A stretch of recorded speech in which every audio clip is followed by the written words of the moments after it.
Hey everybody, and welcome back to Rise of the Podcast. I'm Jeremy. And I'm Kara. This is episode 3. Are you excited to be here today, Kara? I'm very excited to be here today. So today, as of filming, is the 25th of May, 2019. Which is?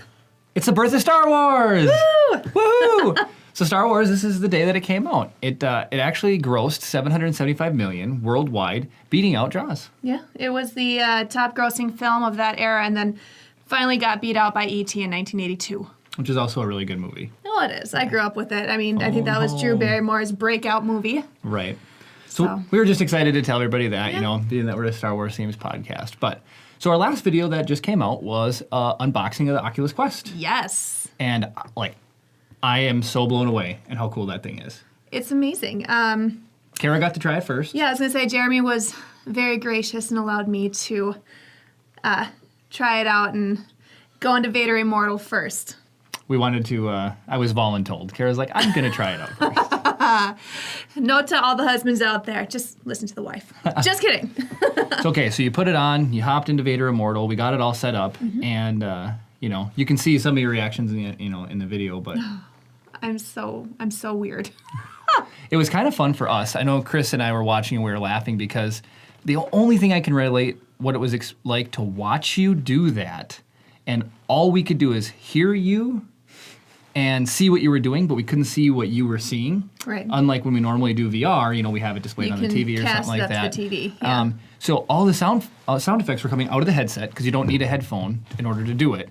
So all the sound effects were coming out, and they were perfectly timed with what you were doing. And it was so funny to watch because you would like reach and pull open a door or a drawer and then tinker, and we could hear all the little sound effects, but you couldn't see anything. You couldn't see anything. So it was almost like you were magic, like you were ventriloquism, like the sound, you know. But it was like kind of like watching an old school radio show, I would imagine, you know. It's like... you guys kept yelling at me to describe what I was seeing. I know it was really funny too because it's, you know, it's timed up. It was timed up with what we were doing. So I got to try it out, and I was thoroughly impressed. He actually finished the storyline before I did. Yes, I did it all in one sitting. I streamed it to Facebook Live, and you guys, maybe we'll put the link in the description if you guys want to watch it. It was pretty fun. There was some moments it was fun to compare your experience with it to my experience with it because we both got super excited over the mouse droid. You know, he's like, burp, burp, burp, burp. He takes off. So. Next to BB-8 and R2, I think mouse droids are my favorite. Yeah, they're so cute. Again, I've said this once, and I'll say it, I've said it a million times, just not on the podcast, but Star Wars nails droids. They do such a good job. I'm excited to see what they do with D.O. In The Rise of Skywalker. Sorry. Oh, yeah, the new one. Yeah. He came out on the Celebration stage, and they did an introduction on the Episode 9 panel. Yeah, they mentioned it was kind of difficult to actually make him balance because he's only on one wheel. And so to make him, like, do the leaning effect and everything, they really had to do some engineering on him. He's really cute. He's green, and he's in Vanity Fair. If you look at the shot with Poe, I believe he's to the left of Poe in the Vanity Fair issue. So, speaking of which, yeah, Vanity Fair did a cover of Star Wars. Which I'm super excited to go get. I went to Barnes & Noble yesterday to pick up a copy, and the lady at the desk was like, "We don't unbox our magazines until tonight." I was like, but it came out like 2 days ago. How do you not unbox it? Well, we're going to go check today and see if they actually unboxed it, because like, we want our magazine. Right. You know? Well, and then we have to decide, because it came out with 4 different covers. All 4. Yeah, you're right. All 4. We'll just get all 4. No, I'll pick one out, and then the rest we can just enjoy. You'll pick one out. That's right. I'm going to pick it out. Then I'll go behind his back and buy it for free. So that was kind of cool. So we, you know, had the Oculus video this week. Next week, we have another Lego movie coming, or Lego Time Lapse coming out. I know that the first one was very popular. I'm super excited about the next one. I know, I'm excited to see what the reactions are. And then we've got plenty more of those lined up too. So if you like the Lego Time Lapses, keep checking those out too. Jeremy gets a lot of Legos for his birthday. It's kind of like we own a kid, but he's my husband. Oh, that's so funny. But then he hasn't built them. He's like, there's got to be something fun I can do with these Legos. And so he's kind of been hoarding them. And finally we actually... Well, now that you mention it though, this is most likely going to be our last podcast episode in this room. Yeah. And then we'll be moving to our new room. And we went and picked out the furniture. Our salesman actually works with Legos and robotics. Yes, he's a teacher at one of the local schools around here. So he was like, if you guys like Lego so much, why don't you go and do you want to come to like the STEM night, which is science and engineering, stuff like that, or Chris. Science, technology, engineering, and math. Ooh, and I love math. I should have got the M. Everything I am not good at. But Please, can you come and demonstrate? He was like, come to STEM night at the school, and you can work and work with the robotics and Legos. So that's an absolute blast. Sounds right up my alley. So that's kind of a funny thing. But just jumping back to Vader Immortal really quickly. So the game is about 40 to 45 minutes long overall. It was and it's one episode. It was way too short. Way too short. But I finished the storyline. I looked at Jeremy. I was like, looked at Jeremy. And I was like, that was it? Right. It's kind of like a cliffhanger. It's like, oh, yeah. Okay, give me episode 2 right now. Right. So you have the storyline, which is 45 minutes, and then there is a lightsaber dojo. Mm-hmm. So one of the things I was kind of hoping for, and I'm going to be really excited when it comes out, is I'll be happy with the amount of content available if they add another story and then another lightsaber dojo. Thing. Yeah. So they did lightsaber dojo this time, but we saw that stormtrooper. When you open up that door. Right. Be fun if they add maybe had a blaster, a blaster range. No, for sure. Like right now, you're basically, the little training droids that Luke went up against on the Millennium Falcon and A New Hope. Basically, at the beginning of the lightsaber dojo, you go against them, and then as you progress in levels, you go against the tall cylindrical droids, that actually have lightsaber batons. Did you notice one of their heads looks like IG-88? Does it really? Yeah, their head looks like IG-88, the bounty hunter from Empire Strikes Back. He has a very small part. It's the one Vader's like, no disintegration, and yells at Boba Fett. But so the head is looks like IG-88. Well, that's cool. But yeah, so it'd be cool. So the first one's lightsaber. I would love it if they continued that same thing. I would feel like the value was really there for the dollar than if they had a lightsaber, blaster range. And then for maybe the third one, what if they had a force power range? See, you could use cool. force push or force lightning. They could have a droid and you can just do the, choke them out. Or I don't know how you deprive a droid of air, but maybe just break his. Just break it. Unplug him. This is a family show. Yeah. Remove his battery. Right, there you go. So, anyways, if they did that, I would be really happy, and it was pretty cool. But just another 45-minute story added on would be just fine as well. Yeah. It would be kind of cool, too, at some point if with VR they made, gloves instead of having, the whole joystick thing. Kind of in Ready Player One. Yes, where they have the whole setup and and you can get hit and you can feel it impact you and stuff like that. Not necessarily that it hurt, but a little Right. I'm going to break in for a second. So the Nintendo Power Glove. Oh. When it was originally created, even though it was back in the 1980s, they had almost perfect one-to-one mapping like the prototype did. Wow. So the technology has existed for 30 years to get a glove that works like that. The problem is they're prohibitively expensive, which is why the Power Glove was kind of a piece of crap. Right. I suppose, yeah. But that is something that you could look A at. little something. It's fun, Chris, because if you had the Power Glove in the 80s, you maybe were cool, but it was really kind of nerdy at the same time. Today, it's people are embracing this stuff. Seriously, I would... You walk around with a thing on your head, and you just, you look funny, but it's so much fun. Oh, it totally is. We have a friend, after Jeremy posted his live stream of Vader Immortal, we actually had two friends go out and purchase the Oculus Quest, and then one of his friends kept sending us videos of his daughter Oh, playing. That's so adorable. Yeah. And it barely fits on her head. So it's he's got it all the way maxed out, and then, it's a little front heavy, but... and it's super cute. He texted and he said, she has been begging me to play this since we got in the car from Best Buy. She plays Job Simulator, which they have a cooking one, which is so much fun. And then you can be a mechanic simulator, you can be an office cubicle, and you can be a convenience store clerk. So they just added the new DLC where it's Vacation Simulator, which I need that on the daily. It's so much fun. So I tried the Oculus Quest out for about 45 minutes this morning. And again, I mentioned this in the unboxing, but it's kind of fun that I was able to just toss it on while you were doing your makeup. That kind of takes some time. BB-8 inspiration today. It looks really good, Kara. Looks really good. But I was able to throw that on and then just play around for like a half an hour, and I didn't have to do any major setup or anything like that. So I can definitely tell this end up getting more use than the Vive. Right. Well, yeah, it's like you said, with the Vive, you have to set up the computer. Right. And then if I want to watch, you have to hook it to the TV, make sure the sound's going through. There's just so much setup you have to do with the Vive, whereas the Quest, slap it on, you're good to go. Right. So I tried out a new game. Did you hear what I tried this morning? I know you downloaded Fruit Ninja. I did. I did Fruit Ninja, and then Epic Roller Coaster was free as well. I heard you mention that, yeah. And so I don't really get motion sickness, but that game was starting to make me get motion sickness. Really? So you're stationary, and I was standing up, and then this roller coaster starts moving, and you get a gun, and it puts targets out. So the one I did was like Jurassic Park themed. So there's dinosaurs all around, and you can't shoot the dinos because you have to be nice to the dinos, but it puts up targets for you. Dinos are friends. Not food or amusement. There you go. So you go through and you start to aim, right? So I aim and I'm like, man, I'm missing it every single thing. Well, because I wasn't using both the front and rear sight. So if I actually had to set down the other controller and then What a noob. use the front or rear sight, and then thanks a lot, Carrie. And use the front and rear sight, and then I was just knocking them out of the park. And it was really fun because you're moving and you got to like aim as you go by and then hit them. My record was 12 without missing. I hit 12 consecutive targets. I felt like a little bit like John Wick or Jason Bourne or something, you know, just. But then it speeds up and stuff starts going faster and faster, and that. So you're not walking or moving, but if you're still going forward. And when you ride a roller coaster, you know, you feel the pressure and everything, and so it's normal. So when you're rolling through and you're not moving in real life, it was very trippy. Then you go over one giant jump.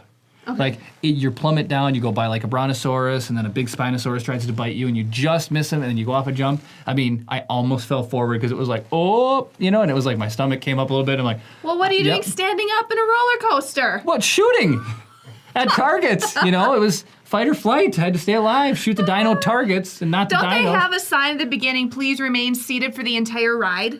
I probably shot it. So I probably shot it. You know, who knows? Who reads that stuff anyways? So. Anyways, that's.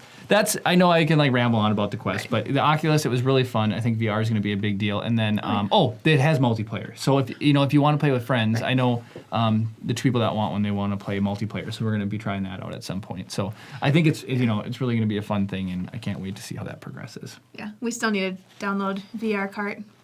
Oh, I know, because you want to play virtual Mario Kart. Heck yeah, I do. It's going to be so awesome. So, and then we did that time lapse, right? Yes. And Chris and I spent some time working together on, we talked about how much data that was in the last episode. I made it into a chart, and it shows at the beginning how much data it was. Remember, I said earlier, the science stuff?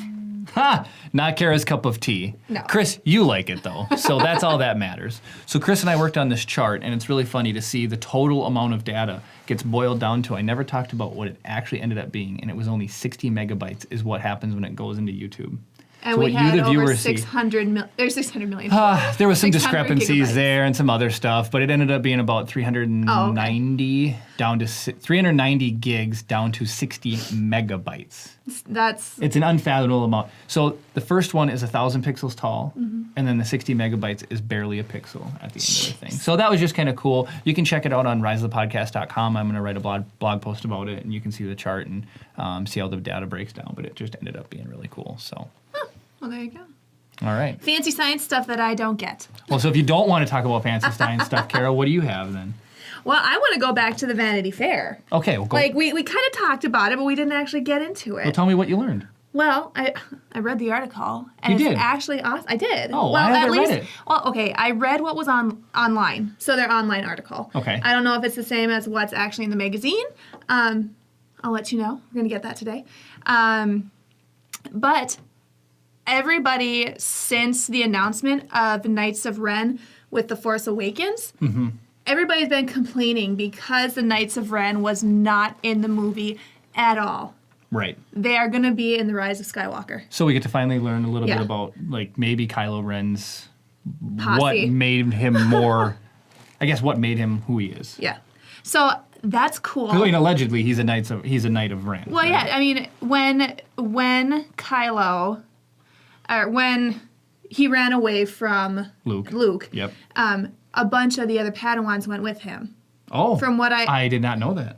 from what I recall, from what I've read, some of the other Padawans went with him, and they actually became basically his posse, the Knights of Ren. Well, that's pretty cool. Yeah, so that's interesting. And so now that, like I said, they're actually confirmed in this one. There's pictures in Vanity Fair of them. I'm super excited to figure this, find out who they are, what they do, all that stuff. Shut the podcast down. Let's go get it. I know, right? Go read the article. And kind of just a side note on that, in Solo, in one of the scenes, you see a staff. Oh, yeah. Yeah, that same staff is one of the Knights of Ren's. It's behind Jordan Staff. Voss, right? Yes. Yes. So- And so speaking of Solo, Oh, okay, yeah. there's a hashtag trending right now. Make Solo 2 happen. Oh, I want it to so bad. Ron Howard actually picked up on it, and he retweeted Yes. the Resistance broadcast tweet of Yes, it. the and- Resistance, yes. Right? I'm part of the Resistance. So am I. You are, you're I'm Ray. Ray. Yeah, you're I got Ray. BB-8 with me. Yeah. You get your buddy Poe or Finn or whoever end up being the jacket belongs to both of them at some point, so. Exactly. What was I saying? Ron Howard. Ron Howard retweeted the Resistance broadcast tweet, and he put a smiley face on it. Now, he didn't actually confirm that's going to happen. It's gonna but- happen. Oh, please, dear God. I'm going to believe that it's going to happen, so it's going to happen. Good vibes. Good Come on. vibes. But I mean, there's been a little rumblings about it. One of the Star Wars writers said that if Solo 2 does happen, Jabba the Hutt is going to be in it. Ooh. Yeah. So is it going to be like, because, Maul, well, spoiler alert, that doesn't do any good. If Chris, you put haven't spoiler seen- alert in front of it I was if going you to say, haven't if seen you Solo haven't yet. seen Solo yet, what are you doing? But we see Maul at the end, and he runs, is it the Crimson Dawn? The Crimson Dawn. And he actually is going to have Kira meet him on Tatooine. Oh, so he's going to throw So- down with Jabba, maybe. Or be Work in together? cahoots with them, maybe? Oh. I don't know, but That it's- would be an interesting revelation. Yeah, they have said that Jabba the Hutt is going to be in Solo 2 if it happens. That's pretty cool. So- Not if, when. When? And then a lot of other people are saying if it doesn't go to theaters, at least make it for Disney Plus. I'm okay with that. I would be 100% I'm okay okay with with that. it. You can't leave me hanging with showing Darth Maul at the very end of the movie. Well, it was just such a bummer because there was a lot of, you can't make everybody happy. And Right. Star Wars fandom, we met a lot of Star Wars people, and everyone is really nice. But there's a lot of people who are very, they have their own way that they think the trilogy should go, and Right. the movie should go. So, it's like The Last Jedi didn't have the greatest theatrical review. The numbers were still really good. But, the feedback was, very diverse. And that's what killed Solo. So, people didn't go see Solo because of that. And it's kind of a shame because Solo is a great, Right. absolutely great Star Wars movie. Well, and then it is a great Star Wars movie, and because it did so poorly, though, Yeah, they were going to do a Boba the Fett. They came out and said no more Star Wars movies or stories for the time being. It was announced that they're going to do a Boba Fett movie, which I was stoked about. I was super excited about that. And then they were also talking about doing a Kenobi movie. Well, what I'm confused. So Star Wars stories versus the Star Wars movies. So Star Wars movies, just for people who might not know, Star Wars movies are A New Hope. It's those classic The movies that episodes. came out in the 70s. 1 through 9. And then, 1 through 9. Star Wars stories are stuff like Rogue One and Solo, stuff like that are going to create a broader picture of the Star Wars universe. So when Solo didn't do that well in theaters, they said, all right, no more Star Wars stories for the time being. Right. So they did announce that the people who wrote Game of Thrones are going to be doing 3 new movies. Have you heard, or maybe if you know, write it in the comments and let us know, because I'm really curious to find out. Are the 3 new ones, are they going to be Star Wars stories, or are they think going to so. continue on the trilogy? I've heard rumblings that it's going to be Knights of the Old Republic. Oh, that's it. It's That a could be really great cool. game I mean, with a great, Well, here's the thing, too, Galaxy of Heroes. We've talked about it before. It's a mobile game, playing the phone. Lately, all they've been focusing on, until this new Separatist update, all they've been focusing on is Old Republic. Right. And a lot it's of Old like, Republic. Not a lot of people know who the Old Republic is. No, you So- have to specifically play 1 or 2 games to understand who Right, they are. which we and played as kids. and they so. came out, in the early 2000s. I was going to say late 2000s, definitely not. Yeah. I think I originally played it on Xbox. They had it on Xbox and PC. I believe. I think Yeah. I played it on Xbox. I may have played one of them on PC. Okay. But So we've been throughout this game, we've been giving characters like Bastilla, Right. Revan, Right. Canderous, Karth. There's just Yeah. so many characters that Cyan and Nihilus. Yeah. right. Juhani. It's like who Right. are For- these people? For the average person who plays that game, they might not Right. know. So And so if they actually came out with a movie, I think it would validate all those characters and make that pretty cool. I mean, people would finally understand who these characters are. As a quick, let's see if I can do a 2-sentence recap. It takes place 1,000 years before Star Wars, and it's awesome. That's what Kotar is. So there's plenty of room there to expand onto. I was really going to try to hold myself into 2 sentences or one, but I guess I was kind of gonna did it say, in one. If you think Palpatine is an awesome Sith, you need to see Trey, Nihilus, and Scion. Oh, yeah. I mean, they blow Palpatine out of the water. Darth Well- Sidious who? Well, what if, Palpatine is still around according to the Episode 9 trailer? He might not be blown out of the water. Well, at least the Death Star's in the water, though. We know that for sure, according to the trailer. So that's really cool. We need to go read that article. It'll be cool, too, the Vanity Fair article, right. and then figure out about the movies. And there's 3 new characters And the next Star Wars in the movie? next Star Wars. One that was at the panel. One was at the panel. Naomi Ackie's character, Johnny? Johnny? Jana? Something Jana? like that. Not entirely sure how you say it. She's going to be in it. Carrie Russell plays Zorri Bliss, a scoundrel, and her costume This has is been awesome. getting a lot of This flack. is awesome. It looks not exactly, pretty darn close, to the Rocketeer's costume. I love the Rocketeer. Oh, I do And it's too. because, so when Peabody from the Rocketeer was trying to design the helmet to have a little bit of aerodynamics, he added a vertical stabilizer Yeah. to give him, he would So turn by moving his directional, head. yeah. And so that's the signature look of this new Star Wars character. Yeah, she's is got that fin. gold helmet with a fin off the back. I think it looks really cool. It does, but it looks exactly like Clifford. I can't Just wait. saying. I can't wait to see the movie. I know, I can't wait to. And then, what was it? Oh, yeah. So, J.J. Abrams said he really wanted Carrie Fisher to be in the movie. Right. But he didn't think a CGI Carrie would do it. And then he was like, light bulb, there were a ton of cut scenes from The Force Awakens that they didn't use. And so he has written a lot of the new movie around those Carrie Fisher scenes. That's really cool. So she's actually going to be in it. George Lucas had some input. Mm-hmm. So. And Billy Lord. yeah. So Carrie Fisher's daughter. Yeah, so, okay.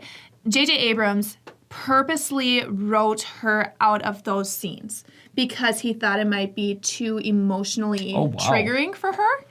And Billy Lord said, no, I want to be in these scenes. That's really cool. cool. Yeah, he wrote a lot of scenes where Carrie Fisher and Billy Lord are actually interacting with one another. There's a scene in there, I guess, of Billy Lord and Carrie hugging. So it's kind of sweet. That is sweet. Think Yeah. about the power. That's why I really like the way that J.J. Abrams has done these movies because, first off, you've got movies that have been around since the 70s, that when these originally came out. And those actors were able to participate in those movies 40 years later. I know my Right. parents have commented on them, that it's been fun for them because they've been able to see, when Harrison Ford appears in Force Awakens, it was like the theater gasped. It Yeah. was so cool to see these same people around. And then the fact that Carrie Fisher happened to pass away after, the movie The Force Awakens came out and before The Last Jedi came out. It was just such a shame. But it's really cool that they're actually kind of doing this memorial / tribute to her because she's one of the most iconic characters of all of Star Wars is Oh, yeah. Princess Leia. And so to be able to incorporate her into into the last movie, at least as of right now, and we get to see her, not CGI, but actually see her appear in the footage. That's so cool that they do stuff like that. And that's, I think, what makes Star Wars special because it has such a wide variety of people and from young and old who watch. Right. And it gives something for everybody to look forward to seeing. Yeah. And then do you know who the only actor is to have appeared in all 9 episodes? No. Anthony Daniels. Oh, C-3PO. C-3PO has been the same actor episodes 1 through 9. Oh, that is so cool. Yeah. I love his character. I actually didn't know much about Anthony Daniels until he was on the panel. And just the way he interacted, he was the highlight of the panel, in my opinion. Yeah. And I'm really excited to read his autobiography that comes out in I Am November of this year. C-3PO? I Am C-3PO. Which, I don't know if we talked about that before. The initial title he wanted to call his book was Tell Me the Odds. Yeah. But his his editors, Yeah. publishers said, nobody's going to understand what that means. Well, the people who matter understand that reference. Seriously. I mean, I know Anthony Daniels from Star Wars, which means I understand that reference. So, Yeah, the odds of successfully navigating an asteroid field are 3,249 to 1. Well, somebody shut him up. So, C-3PO, he's just such a great character. So Anthony Daniels played him in all the movies that C-3PO's appeared in? every movie. That's so cool. It just reminds me of the funny scene from The Last Jedi when Poe does his mutiny. And C-3PO's like, I will have no part of this. And he goes to leave. It's against my programming. And then he gets stuck in the room because I think Carrie Fisher comes in, and They blast the door. And sets the C-3PO's like, oh. So lots of fun Star Wars stuff happening today. Lots of fun, like, techie VR stuff. Do you have anything else for us, Kara? Well, I think we've told Chris since the beginning of this podcast, we want to talk about this book. We forgot about it. or We keep forgetting. forgetting to- keep forgetting. We brought the book down to the studio, but it's actually... Find out next time in podcast 4. Oh, my gosh. I'm totally kidding. Go ahead, Kara. Ashley Eckstein wrote a book called It's Your Universe. And we listened to the audiobook on the way down to the Star Wars celebration, and that's where we initially started talking about starting a podcast. Right. And it's kind of like, it's an inspirational book. It talks about her life as a kid and how she got to where she is. And she talks about how to do certain things to help you achieve your own dreams. And how many failures she had throughout her life To get to where she finally, is. getting to where she is now, playing Ahsoka Tano, like one of the biggest cartoon characters of Star Wars. So she does it. She has such a way of telling a really good story, and it's so fun to listen to her read you the book because it's her voice, it's her reading it to you. Yeah. And that's also what's really fun too. Is if you like Star Wars, you want to find a little bit more about Carrie Fisher. The Princess Diarist is a fantastic book that's read by Carrie Fisher, and she reads it to you, and you learn about what it was like when they handed her the manila envelope of the script, and she was just a teenager sitting down on her bed, pulling it out and reading it. There's so much power in that. And then, like, there was no Death Star; there was a cave and filled with water and everything like that. That's a big tangent, but that's a really good book. Really funny thing about the Death Star, they used the same set. The exact same set throughout the whole entire shooting. They just rearranged some of the stuff a little bit. That's really fun. So, sorry, little tangent. Go ahead. So when we listen to the book on the way down there, Ashley's just so positive. She makes all these fun. I mean, her professors, if she ever went to college or anything, would be happy because she cites every single one of like her things with a Disney movie. So it's like she knows all the songs, all the Disney movies. Yeah. But she references them, and I think so many people can relate to Disney movies and music because the lyrics of the songs really stick with you, and they do have a tremendous amount of meaning. Like one of the very first ones she references is like a dream is a wish your heart makes, And then you have like I Can Go the Distance by in Hercules and stuff like that. So it's all these things that are meant to help you and make you believe that you can go through it. And she leans on those messages and those stories that Disney told her when she was younger to give her the motivation to keep going and not give up. Yeah. And hearing that, I've kind of told myself a couple times since we've been doing this, is like, well, if Ashley can get turned down like over the course of 4 years without really seeing that much success, we can keep plugging along and doing it and just keep trying, do different things and have fun while we're doing it. And I know that when I go to work, I'm not always having a lot of fun, but I look forward to coming and doing these podcasts and shoots with you and Chris, and it's so much fun. So let's see what happens down the road, but these things are just absolutely so awesome. So if you haven't, we'll put a link in the description. Yeah. Go check out It's Your Universe. We'll put a link for It's Your Universe and The Princess Diarist. Yes. Yeah, So, absolutely. Yeah, check that out. Yeah, check it out if you want to listen to it, read it, whatever. Right. Go do that. They're inspirational. Absolutely. They kind of give you that little push that you need to, start working on your dreams. One of the things she says to do is actually journal. Yes. Everyday journal. Doesn't matter how dumb it may seem. It doesn't matter how insignificant. I write journal down it. stuff. Yeah. Well, and I have so many random thoughts that come into my head that can be useful in a different capacity somewhere. Like it might be fun to do like just a funny video or the infographic that came to me. I was driving and I'm like, oh, I need to write that down. So when I got home, I wrote it down. And if I didn't write it down, I probably would have forgotten about it. And then it just kind of got lost in the day-to-day grind. So she's got some very valid points and tips, and it's just an excellent, positive, uplifting book that is really fun to read, and it would make a great gift if if you're a parent out there and you want your kids to follow their dreams and you've told them it. Sometimes it's easier to hear it from somebody else, and then especially somebody who went through it. Get it as a present. It would make a really good gift. Well, speaking of parents, making their wanting to make their kids' dreams come true, Ashley's parents, up until the age of 16, they told her, they kept asking, "What's your dream? Cool. What is your dream? What is your dream?" When she turned 16, they're like, "All right, you're done, not dreaming, Right. but it's time to make your dreams Come happen." true. Now you've been dreaming up to this point. Now you make it happen. Yeah. So they motivated she, her to she not went- just sit there and Right. She actually do something about it instead of just sitting there. And she went and auditioned for a show at Disney. Didn't get the job she wanted, but I don't want to spoil the rest, so read it. So read the book. So with that being said, we just want to give a shout out to people who motivate and empower. Check out the Star Wars Celebration Facebook page. Yes, definitely. We wrote a video or made a video about 10 tips that it might be helpful to know for a first timer. It's on our YouTube channel, but we approached the celebration page and they went ahead and allowed us to post it there, which is really cool. But we found out about the Star Wars Celebration page just a couple months before the celebration happened, and that has been our biggest resource for Star Wars Celebration news. And then it's also had the added bonus of just connecting us with over 25,000 people who have that same mindset we do. Right. And they post funny pictures and Star Wars related stuff. We actually, Target did the run of Kenner toys. Yes. We were late on the train to that. Yes.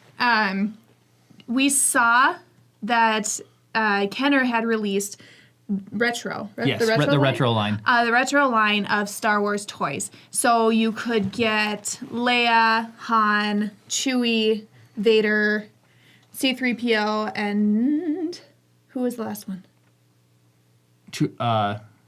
Anyway. It's all the original ones that came out. Luke. There's the Did I whole say story. Luke? I said Luke already. It's all the original ones that came out in the 70s that they made and then they hand carved and stuff like that that they had to. So we looked online on Target. They were a Target exclusive, and we went and we looked, And it said they didn't have it. We were like, how do you not have it? Right. So we we were like, okay, well, too bad. Right. And then so they released those maybe a month ago now. Mm-hmm. And then last week Jeremy was like, why don't you just stop by Target?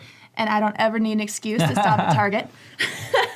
He was like, just look. And so I'd been reading a lot that they had put the toys back with the Father's Day stuff. Yes. And that was all on the celebration page.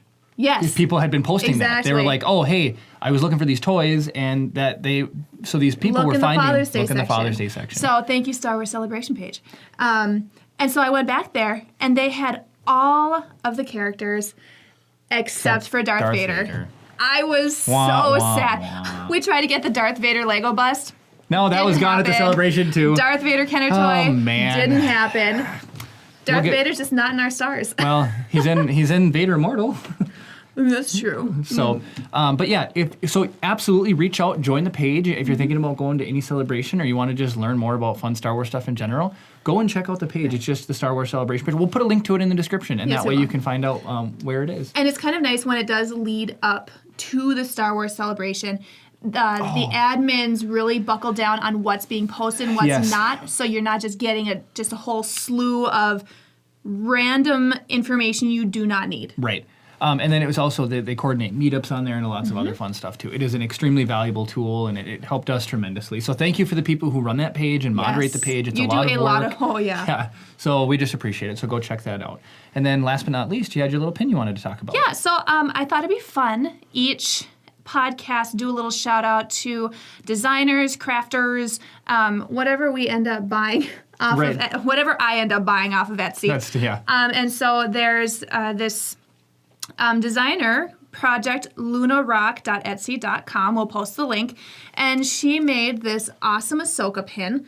In Arabesh, it says Ahsoka, and then it's got her 2 fulcrum lightsabers with a couple little white flowers.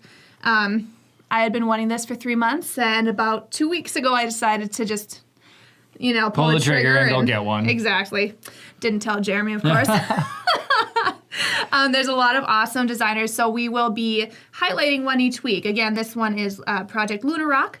The link will be below. So there's that. And then another thing we thought would be just kind of a cool to leave you with as we cut out, right? Yep. Like a little shower thought. So Chris actually came up with this one. And what do you think happened to Obi-Wan's lightsaber after he was killed by Vader?